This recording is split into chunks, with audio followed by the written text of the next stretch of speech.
Assalamualaikum warahmatullahi wabarakatuh. Kembali lagi di channel Radio Horor. Untuk kisah kali ini ada sebuah cerita dari tulisannya Andik Levinka. Dan untuk kisah yang akan saya bawakan kali ini, sebuah kisah yang berjudul Teror untuk Rentenir. Sebelum kita lanjut ke ceritanya, tekan dulu tombol like video ini dan jangan lupa tekan juga tombol subscribe channel ini. Nyalakan juga lonceng notifikasinya agar tidak ketinggalan cerita-cerita lainnya. Dan buat teman-teman yang pengen belanja-belanja, nanti silahkan saja klik etalase yang ada di pojok kiri bawah. Atau teman-teman bisa kunjungi link pembelian yang ada di kolom deskripsi. Dan seperti apa untuk kisah kali ini, langsung saja kita masuk ke ceritanya.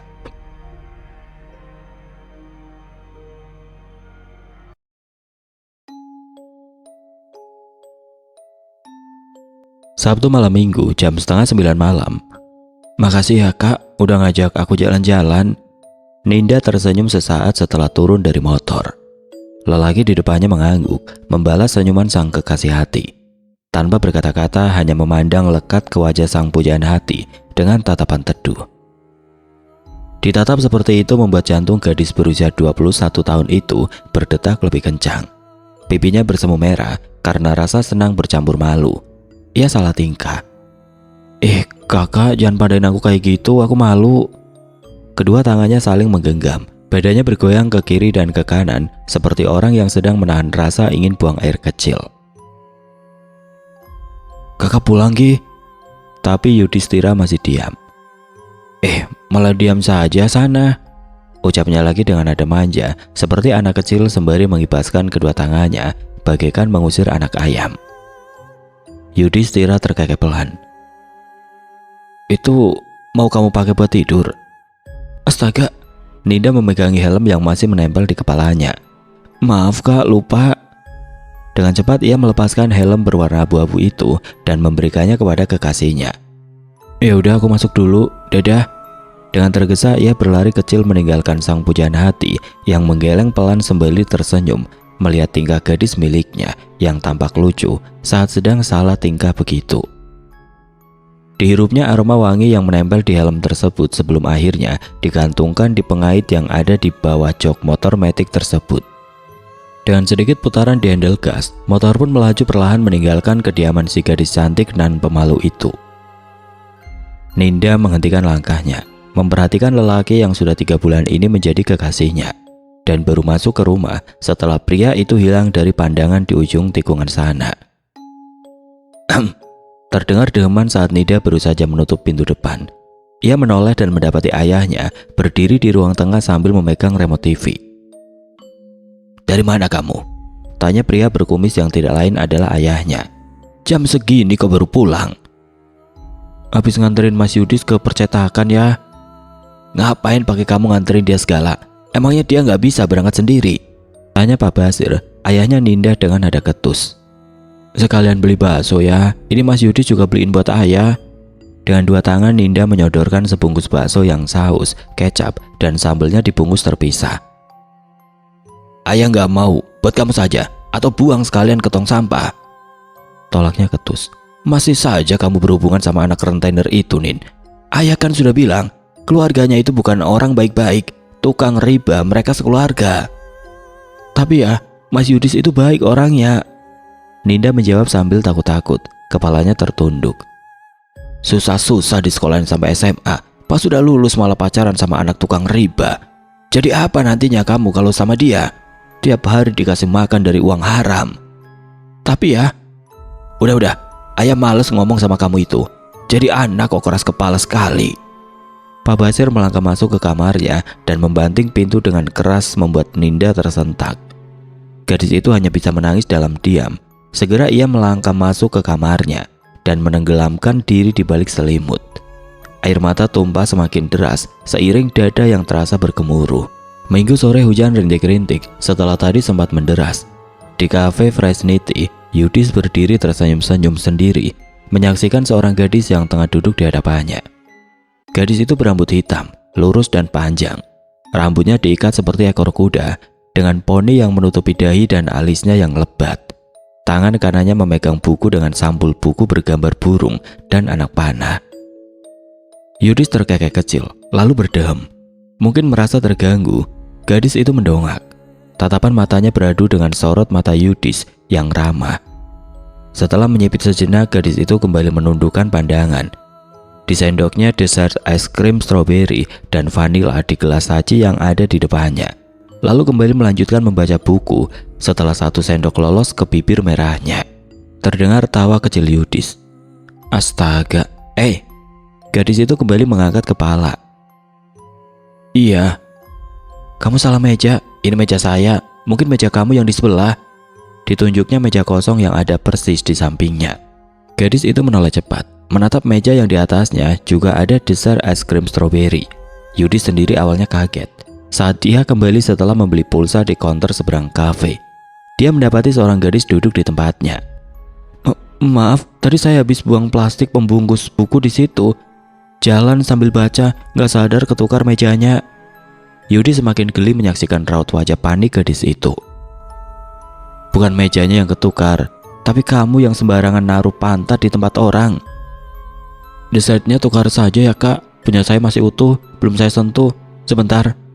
Ninda segera beranjak dengan langkah tergesa. Terlihat lucu di mata Yudis saat menyaksikan gadis itu begitu panik. Ninda meletakkan dessert miliknya untuk menggantikan milik Yudis. Yudis menatap dessert tersebut sejenak, lalu menatap mata gadis cantik di depannya. Punya saya ada es krim vanilanya, punya kamu enggak? Ninda terkejut, tangan kanannya menutup bibirnya yang sedikit terbuka. Astaga, maaf kak, tapi aku... Ia tampak ragu melanjutkan kalimatnya. Tapi kenapa? Tanya Yudis sambil menahan senyum. Ninda semakin tertunduk, meremas ujung hoodie-nya dengan kedua tangan. Uangku gak cukup buat gantiin dessert kakak, soalnya tadi habis beli buku ini.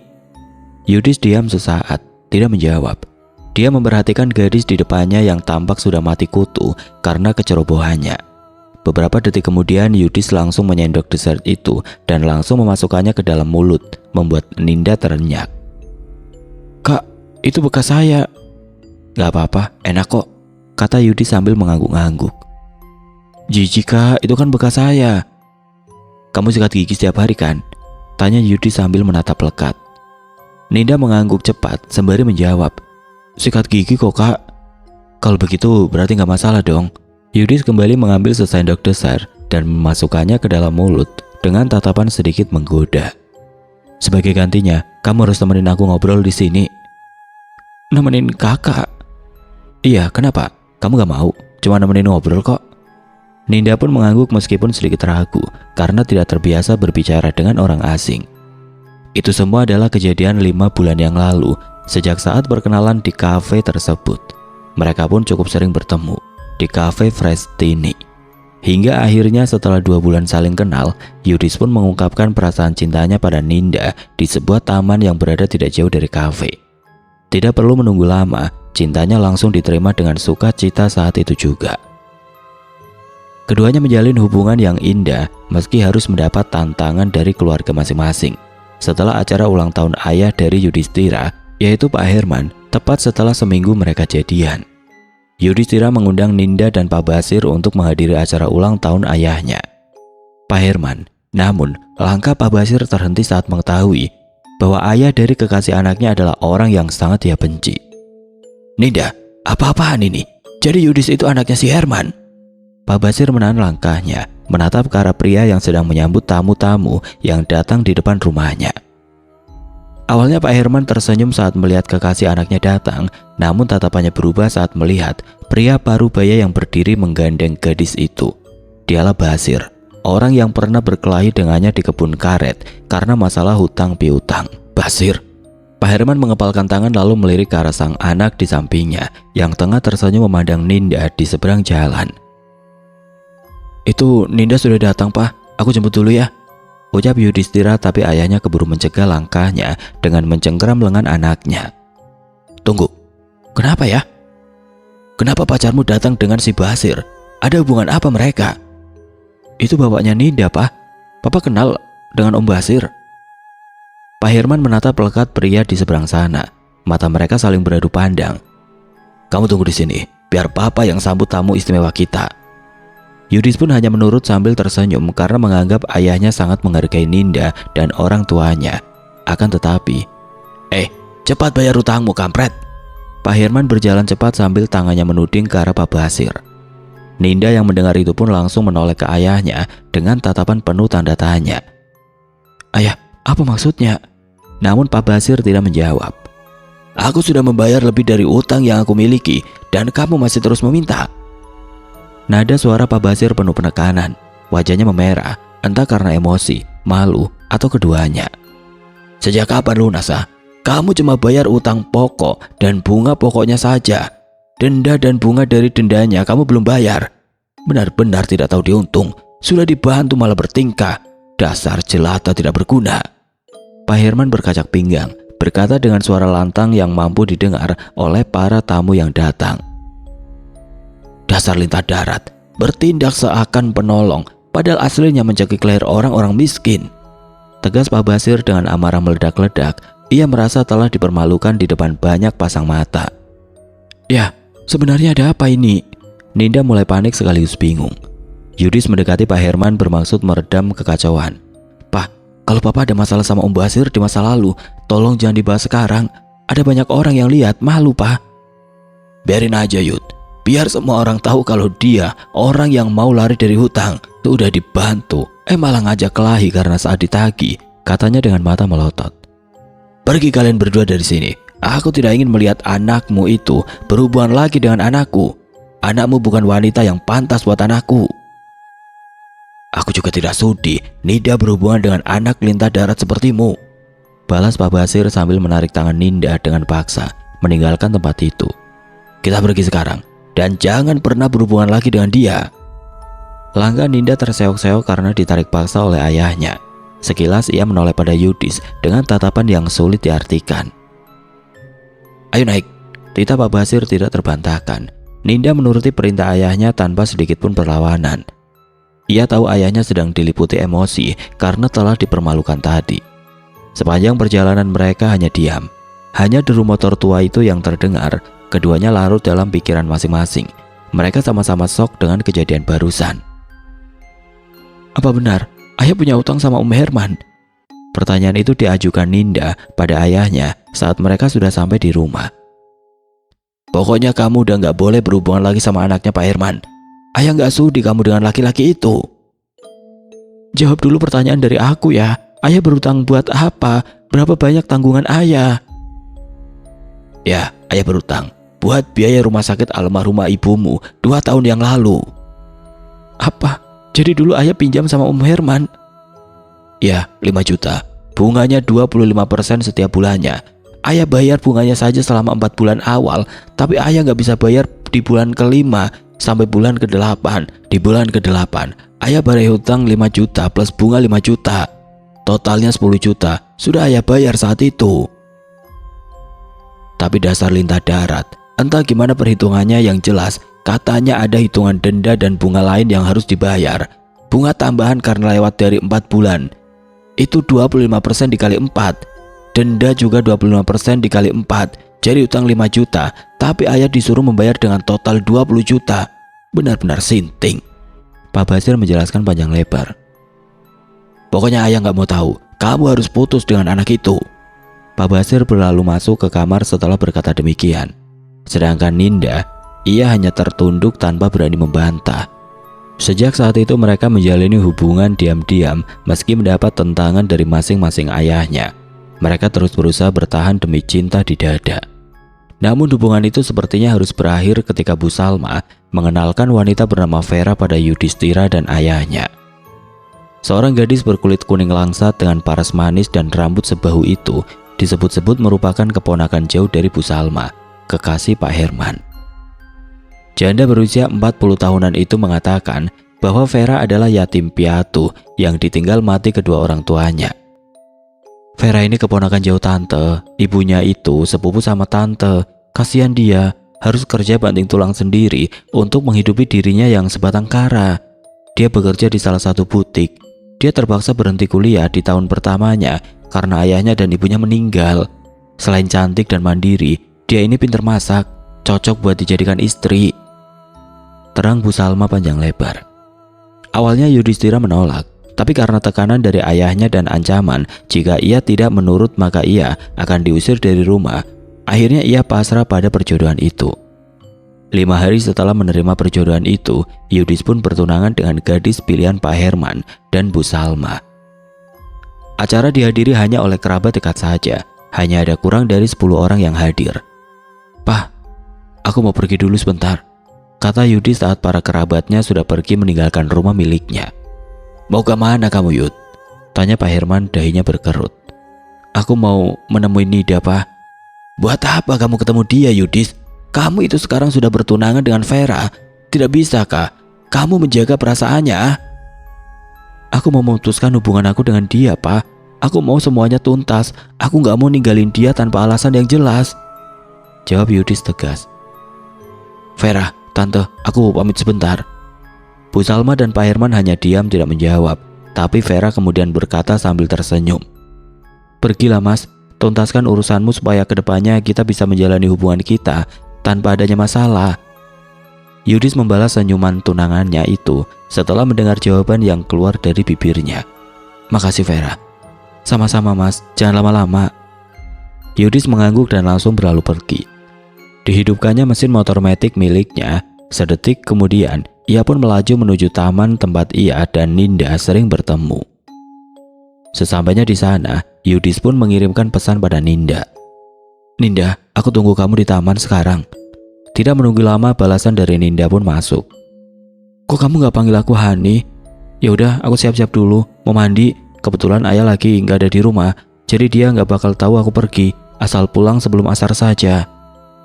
"Gak usah mandi, aku gak punya banyak waktu. Kesini sekarang juga, cepet Nin." "Ih Hani, panggil aku Hani. Kok sekarang jadi panggil nama sih? Bukannya kita udah sepakat panggil Hani?" "Ya udah, aku kesana cepatnya. Tunggu 15 menit." Yudis pun menunggu dengan perasaan gelisah.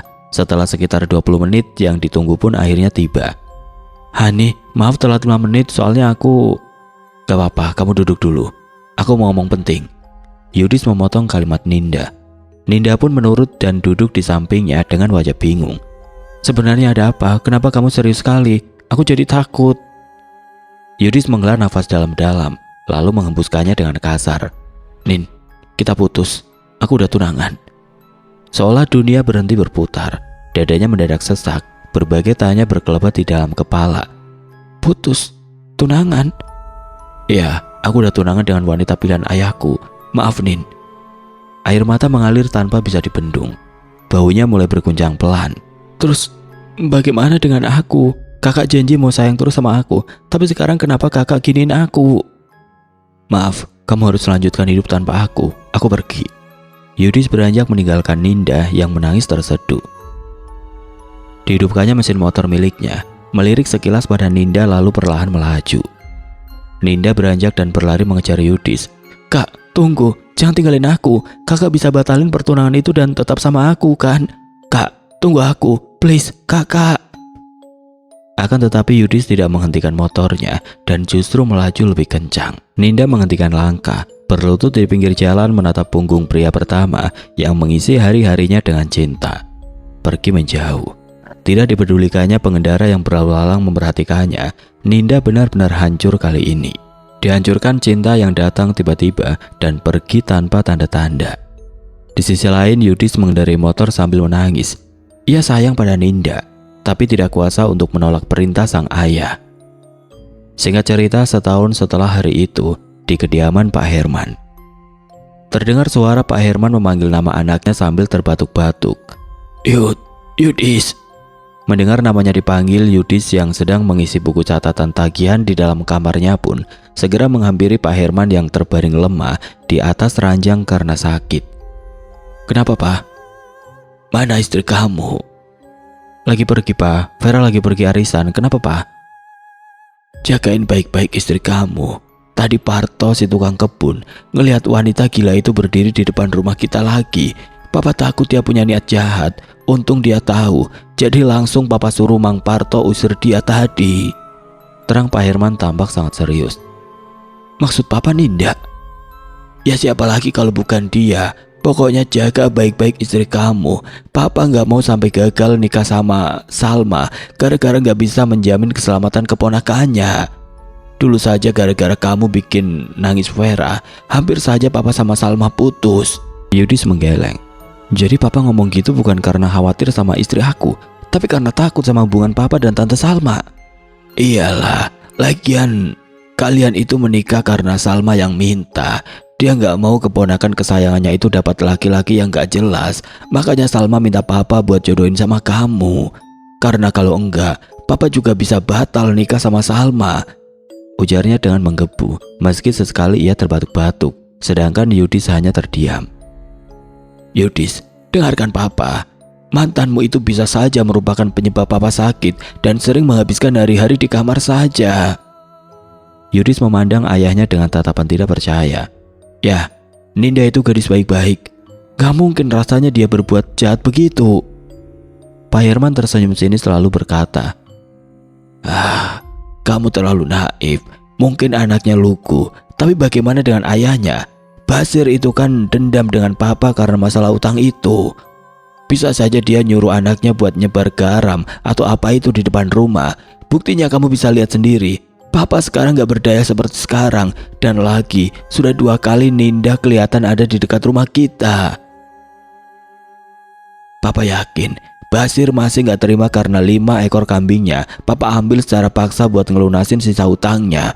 Pokoknya kamu harus cepat cari paranormal atau apapun itu buat nyembuhin papa. Yudis mengangguk. Iya pak, ya udah kalau gitu aku mau berangkat nagih dulu. Setelah selesai nanti aku bakalan cari informasi orang pinter. Iya, Pak Herman mengangguk dan Yudis pun pergi setelah mencium punggung tangan ayahnya. Namun saat baru keluar dari pintu depan, ia melihat Salma datang dengan mengendarai mobil baru berwarna merah marun yang dibeli oleh Pak Herman untuk pujaan hatinya. Yudis, kamu mau berangkat lagi? Sapa Bu Salma sambil menenteng rantang keluar dari mobilnya. Masih jam 7:30 pagi loh, ayo sarapan dulu. Tante bawain cumi saus nendang buat kamu sama papa kamu. Cumi saus nendang? Emangnya ada yang masakan begitu? Aku baru tahu, pasti enak ya tante. Tapi aku baru saja sarapan. Moga saja enak ya Yud, ini tante baru belajar masak. Ucapnya tampak bersemangat. Ya udah, tante ke dalam saja, papa udah bangun kok. Oh ya, tante punya kenalan paranormal gak? Kedua alis Bu Salma tampak bertaut. Paranormal? Kayak semacam dukun gitu maksud kamu? Buat apa Yud? Iya tante, aku pengen papa sembuh seperti dulu lagi. Dibawa ke dokter berkali-kali tapi katanya gak sakit apa-apa. Semakin hari badannya semakin kurus, padahal makannya banyak. Kalau tengah malam katanya, papa ngerasa seperti ada yang bergerak di dalam perutnya. Aduh Yud, tante itu gak ngerti dan gak kenal sama dukun-dukun. Pergi ke dukun itu dosa. Tante itu takut sama yang begituan. Mending kamu cari pengobatan herbal saja, kalau dokter biasa gak sanggup. Oh gitu ya, yaudah tante, nanti aku pikirin. Tante ke dalam saja langsung, kalau tante datang pasti papa seneng. Setelahnya Yudis pun pergi dengan motor miliknya menuju rumah-rumah para nasabah Pak Herman. Sudah 4 bulan Yudis menggantikan peran ayahnya sebagai penagih hutang. Dulu ia selalu menolak saat ayahnya memintanya untuk membantu tugas ayahnya karena Yudis tidak mau dicap sebagai rentenir. Enggak pak, aku gak mau dijulukin rentenir kayak orang lain menyebut papa. Yudis, kamu jangan sok. Dari kamu kecil sampai sekarang, memangnya yang kamu makan itu uang apa? Sok-sokan kamu gak mau bantuin papa. Papa itu jadi rentenir buat kamu dan almarhumah ibumu dari dulu. Itulah perdebatan yang sering berulang sejak Yudis remaja. Pada malam harinya, jam di dinding menunjukkan pukul 21.45. Yudis kala itu sedang duduk di meja makan menikmati masakan yang dibawa oleh calon ibu tirinya. Namun baru sesuap masuk ke mulutnya, ia langsung memuntahkannya karena pedas yang sangat kuat. Segera diraihnya air dalam gelas yang ada di sampingnya dan dengan cepat segera menenggaknya hingga tandas. Yud, tolong Yud. Baru saja gelas diletakkan di meja, ia mendengar Pak Herman berteriak memanggil namanya. Ada apa mas? Papa kenapa? Tanya Vera yang keluar karena mendengar teriakan sang mertua. Yudis tidak sempat menjawab. Ia langsung menuju kamar ayahnya dengan tergesa. Vera mengikuti di belakangnya. Mereka berdua segera menuju pintu tapi ternyata pintunya terkunci. Teriakan Pak Herman semakin keras meminta pertolongan. Yud, tolong Yud, cepat ke sini. Pintunya terkunci pak, papa buka dulu kuncinya. Teriak Yudis dari luar dengan panik. Cepat, tolong Papa Yud, tolong. Gak bisa dibuka Pak, pintunya kekunci. Ya udah terpaksa.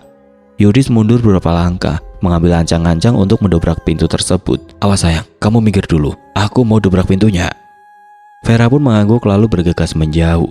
Dengan menarik nafas dalam-dalam, Yudis pun menerjang pintu dengan tubuhnya beberapa kali, hingga akhirnya pintu pun berhasil dibuka paksa. Tampak Pak Herman bersandar ke dinding di atas ranjangnya dengan ekspresi ketakutan. Keringat dingin membasahi keningnya. Yudis segera merangkul tubuh sang ayah yang gemetar ketakutan. Papa tenang, ada Yudis sama Vera di sini. Pak Herman menghapus air mata yang membasahi pipinya. Sebenarnya ada apa Pak? Apa ada ular masuk ke kamar? Tanya Yudis. Ada kepala buntung di atas perut Papa tadi Yud. Kepala perempuan berambut panjang, wajahnya rusak dipenuhi belatung menekan-nekan perut Papa seperti memaksa masuk ke dalam perut Papa. Kepala buntung, seru Yudis dan Vera hampir bersamaan dengan raut wajah terkejut. Iya, kepala wanita, rambutnya panjang, Pak Herman berkata dengan nafas tersengal. Iya, rambutnya panjang mirip seperti mantan kamu. Yudis dan Vera saling pandang. Mantan Mas Yudis? Sebenarnya apa yang terjadi Mas? Kenapa sosok itu mirip dengan mantan kamu? Tanya Vera menuntut kejelasan. Yudis hanya menggeleng dengan ekspresi penuh keraguan. Entahlah sayang, aku juga nggak tahu. Pokoknya kamu harus segera cari paranormal, kiai, dukun, atau apapun itu. Enggak, jangan kiai. Cari saja dukun santet. Kita harus membalas santet dari Basir dan anaknya. Sebentar. Basir, anaknya? Sebenarnya ini ada apa sih Mas? Siapa mereka? Desak Vera tidak sabar. Raut wajahnya menampakkan kecurigaan. Om Basir itu ayahnya Ninda, mantannya suamimu. Potong Pak Herman. Aku tidak merestui hubungan Yudis dan gadis gila itu karena ayahnya. Si Basir adalah nasabah sekaligus orang yang sangat aku benci. Orang tidak tahu diri yang sudah dibantu kasih pinjaman malah ngajak ribut, gak mau bayar. Dan sekarang dia mau nyantet aku, mungkin karena dendam aku nyuruh Yudis membuang anaknya dan nikah sama kamu. Bener Mas? Tanya Vera dengan suara lirik. Aku gak tahu Vera, aku gak tahu. Yudis tampak frustasi. Mas, kalau ternyata memang benar mereka penyebabnya, kamu gak boleh tinggal diam Mas. Kamu harus tuntaskan semua ini. Kamu harus cari orang yang bisa sembuhin Papa dan membalas orang-orang yang udah jahat sama Papa. Tapi di mana sayang? Aku gak kenal seorang pun dukun atau paranormal.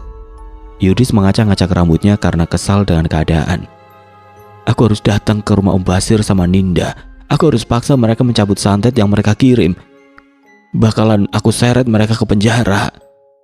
Setelah berkata demikian, Yudis pun melangkah pergi dengan emosi yang memuncak. Vera segera menyusul. Sebentar ya Pak, aku kejar Mas Yudis dulu. Pak Herman diam tidak menjawab, hanya menatap punggung anak dan menantunya yang pergi meninggalkannya. Mas, ini sudah malam. Gini aja, aku bantu kamu cariin dukun buat balaskan semua ini pada mereka, ucap Vera sambil memegangi lengan suaminya. Yudis melepaskan pegangan tangan istrinya lalu berkata, Oke, kamu bantu aku cari informasi dukun yang bisa menyelesaikan ini semua.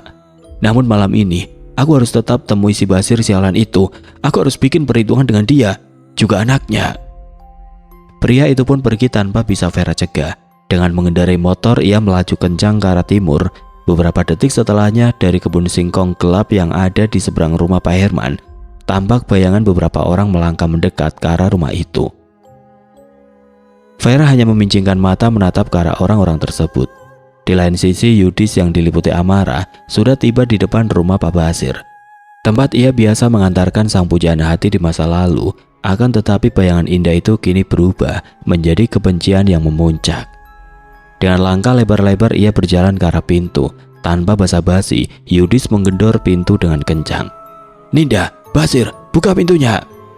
Pak Basir dan Ninda yang sedang menonton televisi di ruang tengah pun segera menuju pintu untuk melihat siapa yang datang malam-malam begini dengan berteriak tidak sopan. Begitu pintu terbuka, Yudis merangsek masuk dan langsung mendorong tubuh Pak Basir hingga Pak Basir terjerembab di lantai. Yudis menduduki perut Pak Basir sembari menarik kerah baju kemeja batik ayah dari mantannya. Apa-apaan ini Yudis? Lepasin saya. Pak Basir memberontak. Kamu ngapain Mas? Lepasin ayahku. Teriak Ninda sambil berusaha menarik lengan Yudis, namun sia-sia. Yudis bergeming. Cabut santet yang kalian kirim untuk papa saya sekarang juga, atau kalian akan merasakan akibatnya. Yudis berteriak tepat di depan wajah Pak Basir. Pak Basir menatap kesal ke arah pria muda itu. Buat apa aku santet bapakmu itu? Hah? Jangan asal tuduh kamu ya. Ini namanya fitnah. Saya nggak perlu tunjukin bukti. Kalau kalian tidak mencabut santet yang kalian kirimkan, saya bakalan bikin hidup kalian tersiksa seperti apa yang sudah papa saya alami. Bahkan lebih buruk lagi. Yudis meludahi wajah Pak Basir lalu berdiri. Pak Basir bangkit dengan dibantu oleh anaknya. Kamu jahat, Mas. Gak cukup apa kamu sakitin aku. Sudah nak, percuma kita jelaskan seperti apapun. Pada orang yang sedang kesetanan seperti dia, tidak akan mempan. Dengar, saya bakalan kesini lagi 3 hari dengan membawa preman-preman buat ngancurin kalian kalau kalian tidak sepatnya mencabut santet ini. Ingat itu baik-baik. Ancamnya sambil telunjuknya mengarah pada Pak Basir dan Ninda bergantian, lalu pergi begitu saja. Ya, silahkan bawa yang banyak. Aku tidak takut, tantang Pak Basir. Ayah nggak apa-apa, tanya Ninda sambil membersihkan wajah ayahnya yang tadi diludahi oleh sang mantan pacarnya. Ayah benar, dia laki-laki brengsek. Ayah dan anaknya sama saja. Ayah nggak bakalan diam saja. Ayah bakal balas dia dan ayahnya nanti. Tegasnya sembari menatap tajam pada Yudis yang sudah menjauh dan perlahan hilang di tikungan jalan. 15 menit setelahnya, Yudis sudah sampai di rumahnya. Ia melihat sebuah mobil hitam terparkir di seberang jalan depan rumahnya. Saat ia melangkahkan kaki, ia mendapati pintu terbuka sedikit. Kenapa Vera tidak menutup rapat pintunya? Gimana kalau ada maling yang masuk? Benar-benar ceroboh. Setelah mengunci pintu depan, Yudis pun melangkah menuju kamarnya lalu memanggil Vera. Vera sayang, kok gak ada sih? Kemana dia? Apa di kamar papa? Gumam Yudis kemudian menuju ke kamar papanya. Ia sedikit merasa aneh, pasalnya ia mencium aroma parfum orang lain yang asing menurutnya. Vera! Sekali lagi ia memanggil nama istrinya, tapi hening tidak ada jawaban. Ia pun langsung menuju kamar papanya yang pintunya sudah rusak akibat didobrak tadi. Namun saat pintu terbuka, ia terbelalak melihat pemandangan mengerikan di depannya. Pak Herman bersimbah darah dari kepala dan mulutnya, nafasnya tersengal menandakan Pak Herman masih hidup. Istrinya Vera tersungkur tidak sadarkan diri di lantai samping ranjang. Vera, sayang, ada apa ini? Tanyanya panik sambil mengguncang-guncangkan tubuh istrinya, tapi dia tetap belum sadar. Kemudian ia pun segera naik ke ranjang memastikan kondisi ayahnya. Pak, Bapak kenapa? Apa yang terjadi saat aku pergi? Tanya Yudis panik. Pak Herman melirik pelan, berusaha berbicara tapi tidak ada suara yang keluar kecuali gumaman lirih dari bibirnya yang berdarah. Pak, ada apa sebenarnya? Vera kenapa? Apa yang terjadi pada... Dak. Belum sempat ia menyelesaikan kalimatnya, sebuah hantaman keras terasa di tengkuknya. Ia pun tersungkur di lantai, mencoba bangkit tapi kembali dihantam 2 kalinya. Sebelum ia sempat berbalik, melihat orang yang telah memukulnya. Siapa yang telah berbuat jahat? Apakah ada rampok yang masuk ke rumah mereka? Entah sudah berapa lama Yudis pingsan, saat tersadar, ia mendapati dirinya terikat di kamar ayahnya. Yud, kamu sudah sadar nak? Yudis menoleh ke samping di mana suara itu berasal. Ia benar-benar terkejut. Di sampingnya, calon ibu tirinya terikat dengan kondisi yang tampak acak-acakan. Bu Salma dan Vera diikat menjadi satu dengan posisi saling membelakangi. Sedangkan ayahnya terikat di atas ranjang. Tante, apa yang sebenarnya terjadi? Kenapa tante bisa ada di sini juga? Jangan kencang-kencang, nanti mereka dengar. Ujar Bu Salma berbisik. Mereka? Tadi tante ditelepon sama istrimu. Katanya dia takut karena ada orang yang mencurigakan di depan sana. Kamu gak bisa ditelepon karena gak bawa HP. Karena khawatir tante langsung ke sini. Pas tante masuk tiba-tiba tante dibekap dengan obat bius. Begitu sadar sudah dalam keadaan terikat. Rupanya kalian sudah sadar. Terdengar suara seorang lelaki diikuti tawa beberapa orang yang lain. Mereka menoleh dan mendapati 3 orang pria dengan wajah tertutup masker full face. Hanya mata saja yang terlihat. Siapa kalian Tanya Yudi sambil meronta-ronta. Lepaskan kami, biadab. Teriak Bu Salma sambil menangis. Kalian mau tahu kami ini siapa? Kami ini suruhan Basir. Kami disuruh untuk merampok kamu. Sekarang, tunjukkan kode brankas yang ada di dalam lemari itu, cepat. Jangan, tolong lepaskan. Bau mentah melayang menghantam pipi Yudi sebelum ia sempat menyelesaikan kalimatnya. Sisi bibir bagian kirinya tampak terluka dan mengeluarkan darah. Cepat beritahu sandinya, atau... Perampok itu melangkah menuju Pak Herman yang sedang tidak sadarkan diri dalam keadaan terikat di atas ranjang. Tangan kanannya yang memegang pentungan diangkat tinggi-tinggi, bersiap untuk menghantamkannya ke tubuh laki-laki parubaya yang sedang tidak sadarkan diri itu. Yudis menggeleng pelan, menolak permintaan perampok itu. Enggak, jangan, tolong lepaskan kami. Akan saya beri kalian bertiga masing-masing 10 juta. Oke, kalau kamu tidak menurut, maka lihat akibatnya. Tongkat itu melayang keras menghantam dada Pak Herman 2 kali, membuat Pak Herman tersadar lalu muntah darah. Hentikan, jangan, tolong hentikan. Yudis menangis melihat ayahnya dipukul dengan keras. Kalau masih tidak juga menuruti permintaan kami, terpaksa istri kamu yang mulus itu akan kami gilir.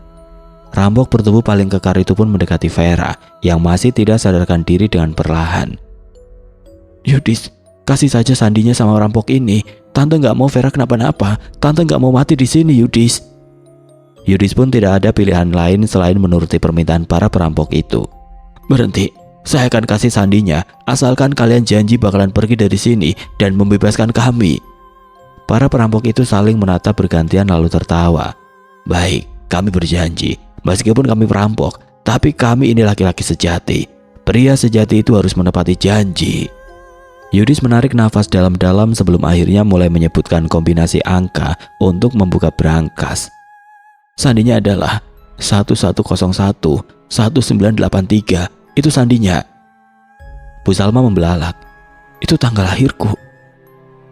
Coba ulangi lagi, titah perampok itu. Namun kali ini Bu Salma yang mengucapkan sandinya. 1101 1983. Para perampok itu pun langsung membuka brankas tersebut lalu tertawa girang saat melihat uang senilai hampir 2 miliar yang ada di dalamnya. Dengan tergesa mereka memasukkan semua uang ke dalam tas yang mereka bawa. Kalian sudah dapat apa yang kalian inginkan, sekarang lepaskan kami. Yudis menagih janji pada perampok itu. Baiklah, sesuai janjiku, kalian akan aku lepaskan. Lepaskan ikatan mereka semua. Setelah ikatan di tubuh Pak Herman dan dirinya terbuka, Yudis pun berdiri. Namun tiba-tiba perampok yang ada di samping ayahnya tiba-tiba menusuk perut Pak Herman sebanyak 2 kali. Mendapati itu, Yudis berusaha menerjang ke depan, tapi tidak disangka sebuah benda tajam tiba-tiba menghunus perutnya, membuatnya tersungkur di lantai. Sambil menahan perih yang teramat sangat, ia menatap perampok itu. Kalian ingkar janji. Kami tidak ingkar janji. Kami akan melepaskan kalian semua, lalu menghabisimu dan juga ayahmu. Yudis mencoba bangkit untuk melawan, tapi ia tidak kuasa dan kembali tersungkur di lantai. Darah mengalir deras dari perutnya, membuatnya benar-benar tidak berdaya. Apakah aku akan mati? Gumamnya saat kesadarannya mulai menghilang secara perlahan. Mas, lepasin aku, cepetan. Iya sayang, sebentar. Perampok berbadan besar itu membuka topeng miliknya dan ternyata dia adalah Mang Parto, orang yang bekerja menjadi tukang kebun sekaligus kuli serabutan pada Pak Herman. Bapak, lepasin Vera juga, pinta Vera yang ternyata sudah sadar. Ibu, Bapak, kita berhasil. Sandiwara kita selama ini sukses besar. Iya, kita berhasil, nak. Kita berlima bisa hidup bergelimang harta. Kamu dan 2 adik laki-lakimu bakalan jadi orang sukses. Ayo, kita pergi sebelum warga menemukan mayat mereka. Kita pergi keluar pulau secepatnya.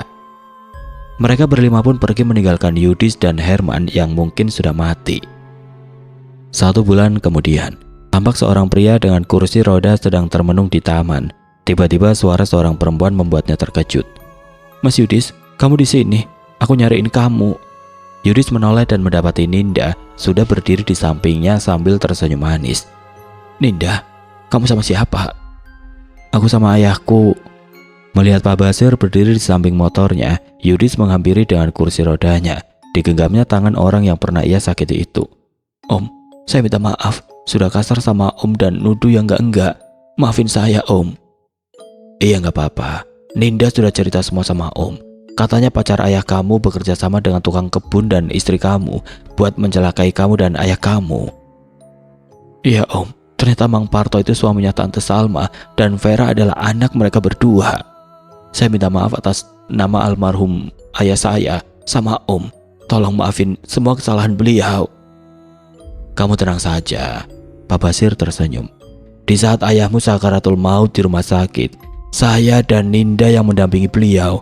Ninda dan saya sudah memaafkan beliau, dan saat itu kami berdua yang menuntun beliau untuk bertobat dan bersyahadat. Terima kasih om, Yudis berkata sambil terisak. Sama-sama, semoga saja para pelakunya segera tertangkap, ujar Pak Basir yang diamini oleh Yudis dan Ninda. Yudis menoleh pada Ninda, menggapai tangannya dan menggenggam erat. Ninda, apa kita bisa bersama lagi? Aku masih sayang sama kamu sampai sekarang. Aku memang masih sayang sama kamu, Kak. Aku bahkan seperti orang gila yang sering memandangi rumah kamu dari jauh, berharap bisa lihat kamu walaupun sekilas. Yudis tersenyum girang. Jadi, kamu mau aku ajak balikan? Ninda menggeleng. Aku memang sayang sama kamu, tapi aku ingin pria yang menjadi suamiku kelak adalah orang yang mau memperjuangkanku, dan itu tidak ada di diri kamu. Jadi maaf, aku gak bisa. Kita berteman saja. Yudis berusaha tersenyum meskipun perih. Ia sadar, dulu dirinya adalah orang yang pernah membuat Ninda benar-benar hancur. Masih diterima sebagai teman saja, dia sudah sangat bersyukur. Oke teman-teman, sekian untuk kisah kali ini. Semoga apa yang sudah saya bagikan dalam kisah ini dapat dijadikan pembelajaran untuk kita semua. Dan buat teman-teman yang baru bergabung, jangan lupa untuk like, komen, share, serta subscribe channel ini. Dan nantikan kisah-kisah horor berikutnya tetap di channel Radio Horor. Wassalamualaikum warahmatullahi wabarakatuh.